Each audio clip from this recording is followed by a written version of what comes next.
Hello, this is my presentation for Module 9, the case study, When Ethics and Policies Collide. So for this case study, it is on Richard Inman, who is a first-year assistant principal at Rocket Junior High. In the morning around 7:20, he's waiting for the bus that comes from the south side of town. Being a South Side kid himself, his goal this whole year has been to really connect with that group of students who come from a low socioeconomic background. And one student in particular is a boy named James. He's a 15-year-old, tattooed, and he's kind of the leader of this group of students who are coming from this area of the city they live in.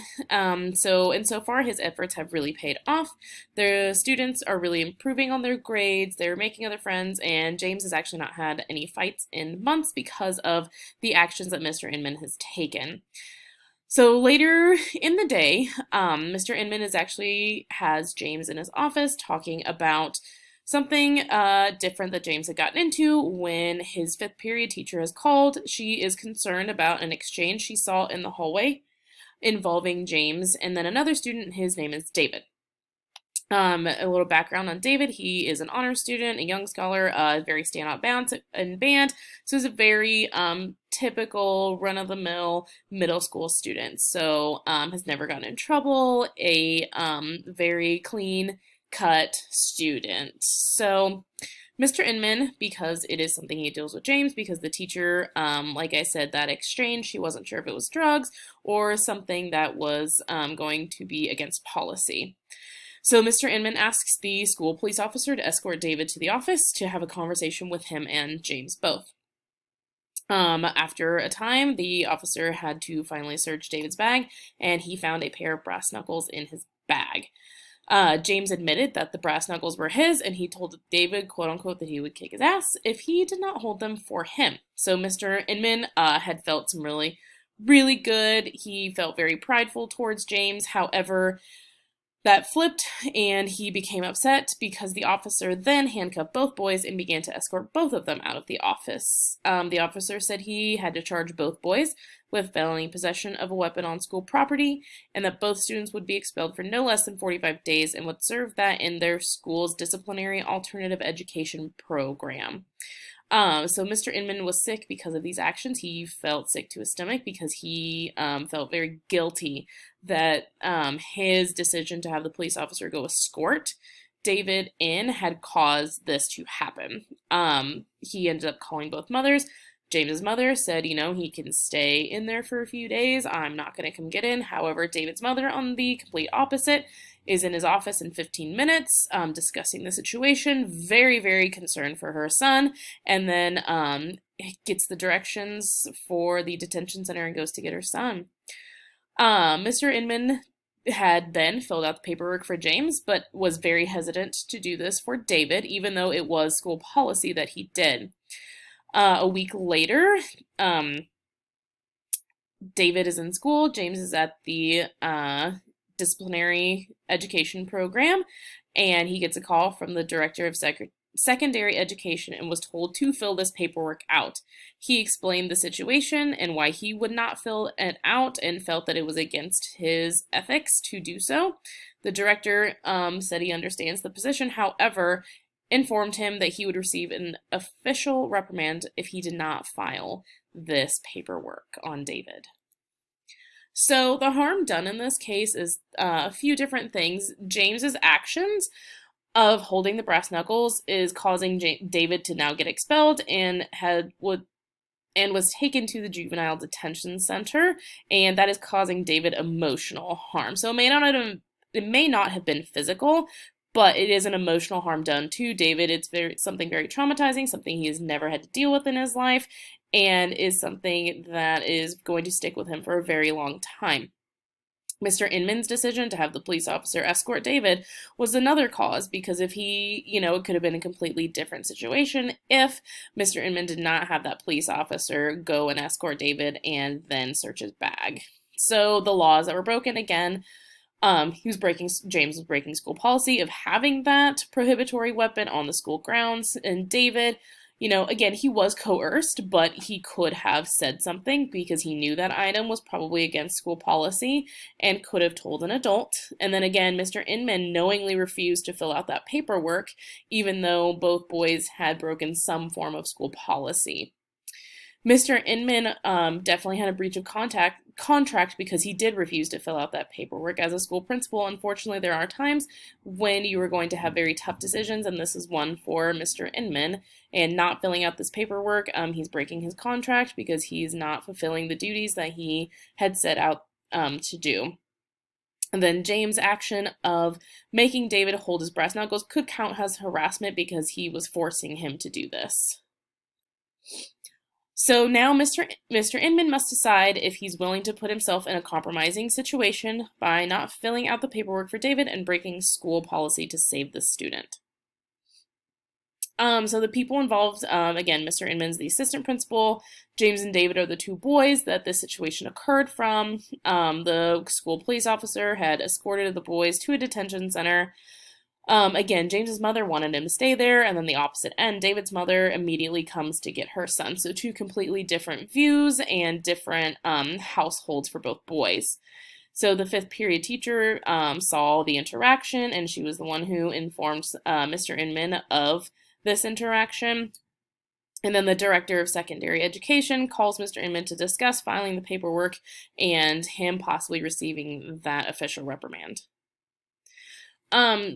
So for the places, to me, after reading with the mention of a South Side, this is most likely a school in a large urban city, possibly in a place, could be like a Chicago area type place or New York, where it has larger populations and able to have programs such as the DAP and juvenile detention centers, because somewhere like a rural area is not going to be able to have those type of things. They're going to have to take those kids to a different location. Interaction occurred in the hallway right outside of a classroom. They were brought to Mr. Inman's office and again, both taken to a juvenile detention center within the city. So both of these boys do attend middle school, as it said at the very beginning. Again, this is assumed. I would imagine these boys are in different grade levels because they do have different ages. David is 13 while James is 15. So to me, that would make it seem that they are in different grade levels, but it is possible that James could have gotten held back a couple years and is in the same grade level as David. So that disciplinary alternative education program, again, used for students who have excessive disciplinary incidents, such as James. After reviewing this information, in my mind, the biggest conflict is going to be the decision that is made, because this is not a small decision that's going to be made. They were a prohibited item that was brought to school, and both boys had them at one point or another, so it is not something that is going to be taken lightly. Mr. Inman, the decision he make is going to be damaging to someone. This is not a situation where everyone is going to be able to come out happy at the end. They might have a little less stress situation, but again, so if he decides to fill out that paperwork on David, not fill out that paperwork on David, he's going to get that official reprimand on his file. But on the flip side, if he does fill out the paperwork, David is probably going to have some damaging trauma to his self-esteem and his school career by going to that disciplinary education program. And then again, depending on the decision made, there could be a potential for a school policy to change because of this. It was mentioned that this is a zero tolerance policy, so it doesn't matter if this is your first or your 25th time. There is no tolerance for weapons such as that. So again, depending on the decision made, that could change. David and Mr. Inman do have the biggest stakes in this outcome because they are the two that are going to be have the biggest consequences either way from this. Depending on the outcome will depend on the major consequences for their actions. So if Mr. Inman, again, chooses to not fill out the paperwork, he's going to get that reprimand. And if he does, David's going to go to that disciplinary education program. I do believe that all stakeholders have been consulted. The mothers were called because, again, they are minors, so they needed to be informed about this incidents. They're taken, each boy is talked to at the time, and then Mr. Inman does talk to the director of secondary education. I think the only thing that I would have liked to have learned more of was the school's policies. I would have liked to really see what those policies were to really get a better understanding of where Mr. Inman is coming from and then where the director of secondary education is coming from, because we only get a glimpse at what it is. So I don't know if there could possibly be something different in place or something where it states in a case like this. So that would be something to see. But I do believe that with the information present that you'll be able to make a decision. So the options for this, option 1 is just to take no action, and Mr. Inman does not file that paperwork like he said. So again, he's going to have that official reprimand on his file, and he could even receive something further than that since it is only his first year. He could receive a demotion, possibly being fired for a major consequence.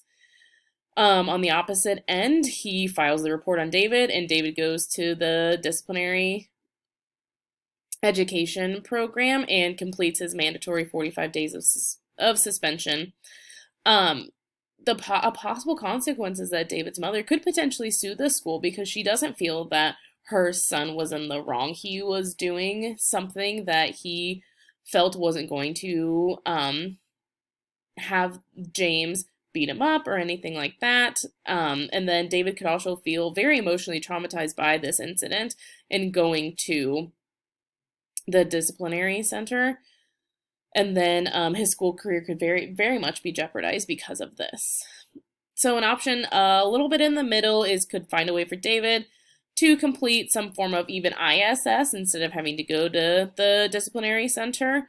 Again, even maybe some community service. So this way he is given a consequence, but it would not require him to go there. Again, Mr. Inman could still be given a formal reprimand for this, and David could still feel some emotional distress over this. And then option 4, we have Mr. Inman comes to an agreement with the director of secondary education to fill out the paperwork. However, David is not going to go to the disciplinary action, and he will just fill out his 45 days in ISS. The school board or other entity could disagree with this and say that this is going against their policy that they've put in place and demand that David fulfill his time. And then again, because of that, Mr. Inman could still be reprimanded by the school. And then option 5 is a combination between 3 and 4. So Mr. Inman does have an agreement with the director of secondary education. So he's still filing that paperwork on David. However, David still does not have to go to the disciplinary center, and he'll be able to do ISS, even possibly perform community service as part of his hours, and then his consequence is even possibly lessened. So again, a possible consequence is that the board could go against this option, and that David still doesn't feel that any of these options really aren't that fair. So the pros and cons of this, on number 1, taking no action. David will taking no action and not filing the paperwork. So Mr. Inman will feel that this is the ethical choice, and David will continue to go to school with no worries and stay that same kid. However, the con is that Mr. Inman will receive an official reprimand for this. Option 2, on the opposite end, is he files the report. David goes to the disciplinary center for 45 days. Mr. Inman follows the policy and he doesn't receive a reprimand. However, the con here in my mind is that David is going to feel emotionally damaged by this, and he could even potentially become a student who is acting out, his grades slip, he starts becoming a student like James because of spending so much time in a place where he has never been and in a place that is the exact opposite of his normal school routines. So then option 3, the pro on this is that David does not have to attend that disciplinary education center. and there's no emotional damage. However, Mr. Inman's ethical and moral codes, and he's not going to feel any guilt anymore. However, again, he still is not filing that paperwork, so he could still face that reprimand for not actually filing the paperwork. Option 4, his ethical and moral code, again, still doesn't feel guilty, and David still doesn't have to attend. However, he's still in ISS and is able to do his regular schoolwork. And the con of that is still that even though he's in ISS, he's in that school, he's not really interacting with anybody. So he could still be potentially feel like an outcast and become a student who acts out because of that lack of socialization. And then option 5, so it encompasses the pros and cons from numbers 3 and 4. And then, or the pros from 3 and 4, and again, the cons from 3 and 4 as well. So to me, option 5, the combination of option 3 and 4 is going to be the best. Mr. Inman comes to an agreement with the Director of Secondary Education where he will file the paperwork on David, and then David will not go to the disciplinary action program, and he will be able to do ISS, possibly perform community service, and the consequences lessened. So my reasoning for choosing this option, it does involve all the stakeholders. So Mr. Inman, he's talking about the options with the Director of Secondary Education. It involves David. And to me, this gives Mr. Inman a chance to have more options in the future. So again, because this is such a difficult situation where David's never been in trouble before, and to me, that zero tolerance policy for a case like this really does more harm to a student like David, who wasn't given the option of to back out or to say no to a student like James. And sometimes even changing those types of policies is going to help students, and it's going to help students learn what to do better for next time. So, and then another reason for this is that Mr. Inman's ethical and moral codes have not been compromised. So, and he's still able to adhere to some form of school policy for this. Again, David will have a lesser consequence, but he's still going to perform ISS and then possibly community service for his actions. And then Mr. Inman, again, doesn't feel guilty about his original actions. He's able to comprehend and understand what he did and come out of this, possibly even a better principal because of this. So my action plan for this would be to first go to that Director of Secondary Education and truly discuss this situation in length. To start discussing those other options for David. Again, he's still going to have a consequence since the school does have a zero tolerance policy. He's still going to have some form of consequence for what happened. And, you know, this could be a time for you to even, Mr. Inman, to even bring up the zero tolerance policies going away. So, you know, beginning to have those conversations and then possibly come to an agreement on something less for when situations like this come up. So once you come to a decision, you then discuss this final option with David and his mother, so having his mom there as well, and making sure both of them understand that because this situation was tricky, that you did everything that you could to have David not attend that disciplinary center. And then again, having those conversations about what to do next time if it occurs. So, and making sure you have those conversations about what to do when situations like that occur. And then again, that last piece is just to begin filling out the formal paperwork with those different options, however. So that paperwork still has to be filed for future records, and then it's still the district policy to fill that out. But again, you're having that different option for David. And once that is filed, then David will begin his ISS or his community service, however you had decided, Mr. Inman had decided to complete that. So what could happen? Again, best case scenario is everyone is content with the decision. Worst case is that the Secretary of Secondary Education does not want to go with this new plan. So again, he is somebody that needs to know about this. David and his mother need to know. And then possibly even the school board if changes to this policy are made. So if the Director of Secondary Education goes along with the new plan, then they're going to need to be told because of the the changes to the policy. This is not something that can be dealt with on his own because it was a an action against a policy with such a severe consequence, and him getting that call from the director of secondary education, he is not going to be able to do this on his own, and they are going to need to come to an agreement on changing the consequences for this policy. And then if he ends up rejecting this plan, you will then go back to the drawing board and come up with a new plan for the consequence.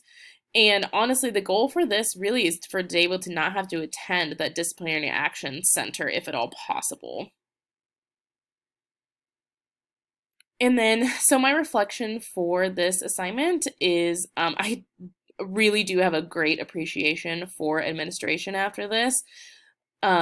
Thinking of all the options to consider took a while. It was not something that I wanted to take lightly, and it wasn't something I wanted to just have very loose options for. I wanted to make sure that every stakeholder was accounted for. I wanted to make sure that Mr. Inman's ethical and moral codes were accounted for, and then to make sure David had some different options for what his consequences were. Because again, a student like David, having him go from a normal school setting to a place like that disciplinary center is going to be very traumatizing for him, especially at the age of 13 when they are very subjected to those types of traumas. And if I really were to become an administrator and something like this does come up, I really would want to do something like a case study where I am laying everything out. I make sure I go over all the information, honestly, even use a decision tree, and making sure I'm going over every single option I can when I think of this. So, thank you for watching.